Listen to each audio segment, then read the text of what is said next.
Hello everybody, welcome to the Wake Up. Today we are talking about Hurricane Dorian, a political showdown in London over Brexit, and a stunning upset at the US Open. That's coming your way today. Thank you so much for joining us. My name is Spencer Walsh. We got a great one for you.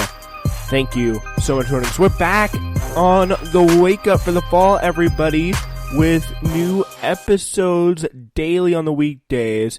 So you're going to want to stay with us for all of it. Now, of course, bright and early, not at 9 or 8, none of that. That is coming. It's coming to you easily in the first half of the 6 o'clock hour. I could promise you that. All right. Yeah, we're going to start, of course, with the big hurricane going on in the Bahamas and heading into the Florida shore right now. Storm surge warnings are posted all the way to North Carolina, and seawater could rise to 7 feet above normal tidal levels in some places. Just give you a quick update on the way the storm is right now. It's at, right now, a Category 2 storm. This does not, of course, obviously mean it's not dangerous. But right now, the storm is just coming up.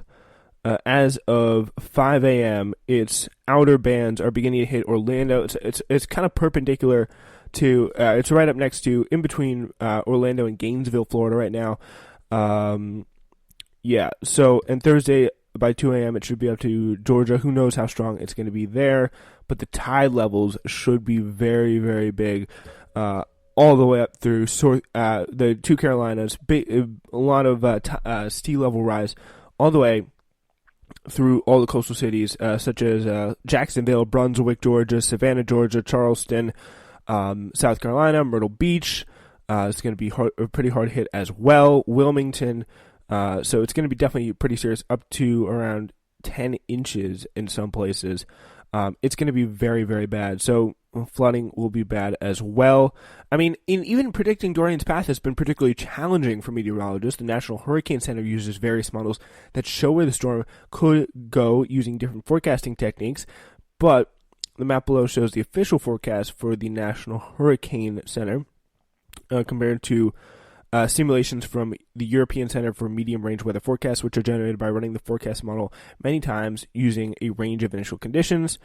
And it could go pretty much, I'm looking at a map here on the New York Times website, and pretty much the idea is it could go about a million different places. So there's no way of knowing really where it could go, and the possibility is at least it's going to blow up. There's some of the outer bands are probably going to affect parts of the East Coast, Upper East Coast as well. So that's always very, very interesting and very, very fun. So yeah, that's hitting the Bahamas very, very hard right now. Hopefully they're able to recover all right. Or not right now, it already has. It's literally right about Daytona Beach right now. It should be down to a Category 1, even a tropical storm as it comes into North Carolina. And hits Myrtle Beach and Wilmington, North Carolina eventually. So that should be what we see on that. But the outer bands will reach well into land, almost up and covering really half of South Carolina once things get really, really serious. So the National Hurricane Center warned today, early today, that most of the Southeast faced a danger of a life-threatening inundation within the next day and a half. In the Bahamas, where Dorian made landfall as one of the most powerful Atlantic storms on record, the extent of damage is only beginning to emerge. At least 7 people have died, and the toll is expected to rise. It's like we just need to be rescued and put on another island to start over again, said one resident. Complete devastation. Florida is a state where about 190,000 people live in nursing homes and assisted living centers and scrambling to move older residents out of harm's way, which is a big, big problem right now. So we're only really beginning to see some extent of damage in the Bahamas. It is very, very serious.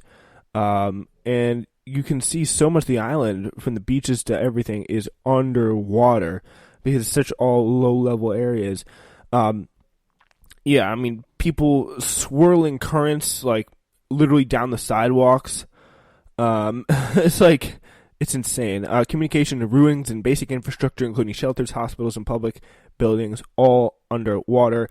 And all-around vicious winds and crashing waves brought on by Hurricane Dorian, one of the most powerful storms recorded in the Atlantic. Though it's very hard to find security there, which is kind of the toughest part of this whole situation, because you just don't know where to go. You just really do not know where to go.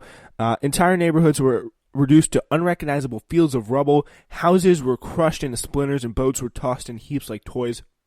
A video from a helicopter flyover showed about 60% of the Grand Bahama was underwater. The satellite company Ice Eye said Monday. That includes the airport, so it's really, really bad. It's not just the power and ferociousness, pretty much, of the storm.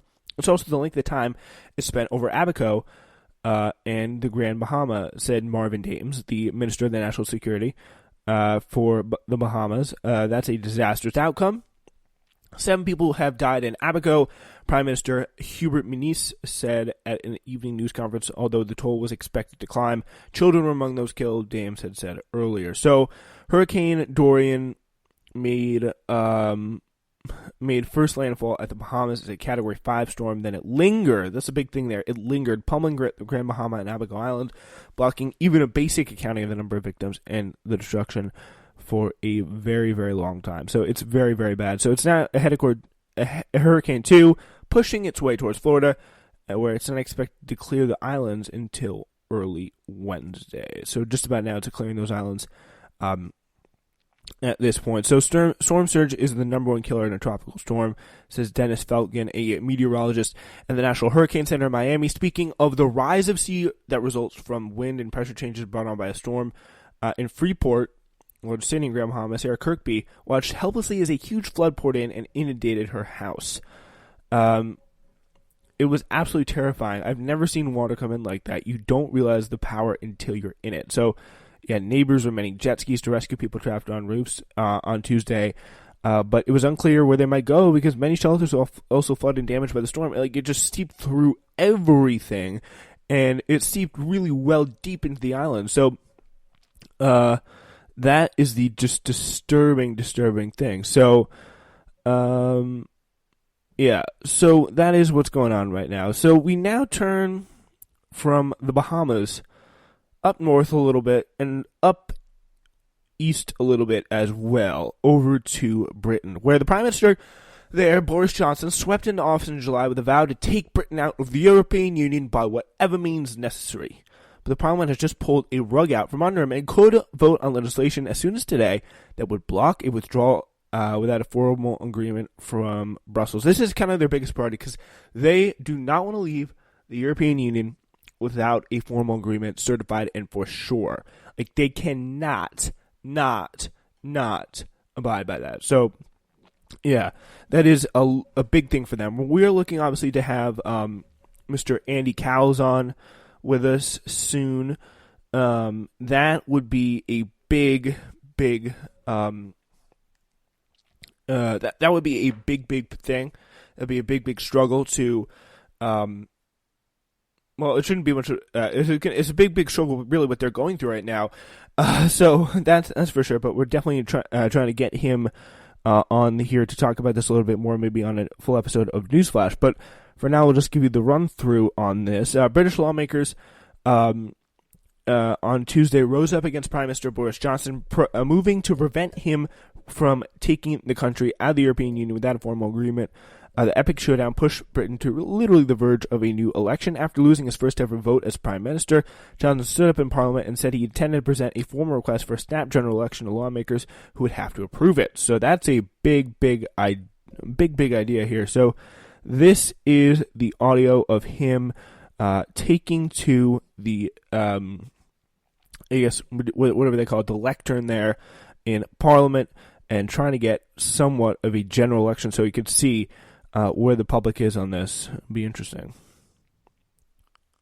So we can get some audio. Here he is. There'd be no doubt, Mr. Speaker, about the consequences of this vote tonight. It means that Parliament is on the brink of wrecking any deal that we might be able to strike in Brussels, because tomorrow's bill would hand control of the negotiations to the EU, and that would mean more dither, more delay and more confusion. And it would mean that the EU themselves would be able to decide how long to keep this country in the EU. And since I refuse to go along with that plan, we are going to have to make a choice, Mr. Speaker. I don't want an election. The public don't want an election. I don't believe the right honourable gentleman wants an election. But if the House votes for this bill tomorrow, the public will have to choose who goes to Brussels on October the 17th to sort this out and take this country forward. On a point of order, I welcome tonight's vote. We live in a parliamentary democracy. We do not have a presidency, but a Prime Minister. Prime Ministers govern with the consent of the House of Commons, representing the people in whom the sovereignty rests. There is no consent. There is no consent in this House to leave the European Union without a deal. There is no majority for no deal in the country. As I've said before, if the Prime Minister has the confidence in his Brexit policy, when he has one he can put forward, he should put it before the people in a public vote. And so, he wants to table a motion for a general election. Fine, get the bill through first in order to prevent, in order to take no deal off the table. That was obviously Jeremy Corbyn, the leader of the opposition there in Britain, the leader of the Conservative Party. A little over a month ago, Johnson, obviously a brash, blustery politician, often compared to President Trump, but I think a lot smarter and a lot more cunning, swept into office with a vow to finally wrest Britain from the European Union by whatever means necessary, even if it meant a disorderly no-deal departure. Now, Parliament has pulled the rug out from under him, and Johnson's at the risk of falling in the same Brexit quagmire that dragged down his predecessor as Prime Minister, Theresa May. So, the lawmakers forced his hand by voting 328 to 301 to take control of Parliament away from the government and vote on legislation as soon as Wednesday that would block the Prime Minister from making good on his threat of a no-deal Brexit. So pretty much the overwhelming majority of the Parliament, as represented yesterday by the vote that just that took place yesterday, is we will not be leaving the European Union without a deal. And the reason they don't want that, for those of you who don't know, if you haven't heard about the no deal, that's supposed to be economically disastrous, and supposed to just cause chaos, backlogs of food, backlogs of medicine. That would be very, very devastating and chaotic for just not even the economy, but for the people of Great Britain. They want to stop a no deal at all costs, large majority of the Parliament anyway. But Johnson, being a relatively hardliner Brexit person, he would rather have us leave, or not us, but the UK leave the deal. Leave the union without a deal. It doesn't matter. Just we need to get out. We need to get out. Getting out is the most important priority for him, but not anymore because he just got blocked. 320, 301 to take control of the Parliament away from the government and vote on legislation as soon as Wednesday that would block the Prime Minister from making good on his threat of no deal Brexit. So, yeah. So he says, again, I don't want an election. The public don't want an election, as you just heard. But yeah, it's kind of interesting. He's telling the public, you don't want an election. No. Yeah, majority of lawmakers are, again, determined to block withdrawal from the European Union without a deal. So, and here's the interesting part.